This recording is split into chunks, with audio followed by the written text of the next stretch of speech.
Praise the lord. Praise the lord ప్రియులారా. ప్రభు మాట్లాడుతుండగా విందాము. కానుకల విషయంలో, ఆఫరింగ్స్ విషయంలో దేవుడు చాలా లెక్కలే ఉన్నాయి. కానీ ఇప్పుడు మన పాస్టర్స్ అడిగే విషయంలో మాత్రం చాలా తప్పు. ఎందుకంటే ఆయన బీదలను జ్ఞాపకం చేసుకోమని ధనవంతులకు ఇచ్చిన ఆజ్ఞలు అవన్నీ. లేకపోతే కొంచెం మిగులు ఎవరికైతే మిగులుతుందో వాళ్ళకి ఇచ్చిన ఆజ్ఞ. అంటే అప్పుడు భూమి ఉన్న వాళ్ళే ధనవంతులు ఆ కాలంలో. వాళ్ళు మాత్రమే పంటను తెచ్చినప్పుడు అందరికీ పంచాలి. వాళ్ళ మీద బాధ్యత ఉంది.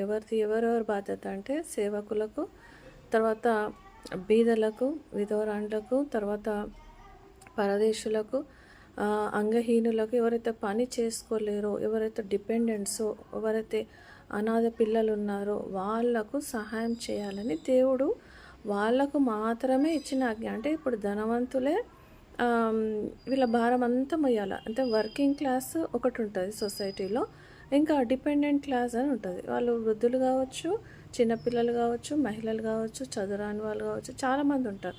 సో ఈ వర్కింగ్ ఫోర్స్ మీదనే మొత్తం బాధ్యత ఉంటుంది. ఇప్పుడు మనం కూడా ఇంట్లో యవనస్తులు పనిచేస్తుంటారు, తర్వాత వృద్ధులు, చిన్నపిల్లలు వీళ్ళ మీద డిపెండెంట్స్, అంతే కదా వర్కింగ్ క్లాస్ మీద. కాబట్టి ఇలాగే ఉంటుంది. సొసైటీ కూడా అలాగే ఉంటుంది, కంట్రీలో కూడా అలాగే ఉంటుంది. అందుకే వర్క్ ఫోర్స్ ఎక్కువ ఉంటే, పనిచేసే వాళ్ళు ఎక్కువ ఉంటే మిగతా వాళ్ళకు భారం అనిపించదు. లేకపోతే వృద్ధులు కూడా పనికి వెళ్ళాల్సి వస్తుంది, లేకుంటే అడుగు తినాల్సి వస్తుంది, చిన్నపిల్లలు కూడా అడుక్కోవాల్సి వస్తుంది. ఎందుకంటే పెద్ద పని చేసే వాళ్ళు వాళ్ళకి సాయం చేస్తలేరు కాబట్టి. అందుకు దేవుడు ఏం చేశాడంటే ఇజ్రాయెల్ వాళ్ళకు కూడా ఇదే ఆజ్ఞలు ఇచ్చాడు. మీరు పాస్టర్స్ని చూసుకోవాలి, మిగిలిన వాళ్ళను కూడా చూసుకోవాలి, బాధ్యత మీదే. కానీ ఇక్కడ ఏమవుతుందంటే పాస్టర్స్ పని చేయగలరు కానీ వాళ్ళు చేయరు. ఓకే, తర్వాత దేవుడు వాళ్ళని పిలవలేదు. పిలిచిన వాళ్ళు ఎక్కడనో అడవులలో ఉంటారు. కాబట్టి ఈ ఈ మంద ఈ మంద మీద ఎవరైతే ప్రభువులైనట్టుండి మాకు లక్షలు లక్షలు కావాలి అంటూ ప్రతి చిన్న చర్చిలో కూడా ప్రతి నెల 1,00,000 మీదనే వస్తుండొచ్చు సంద.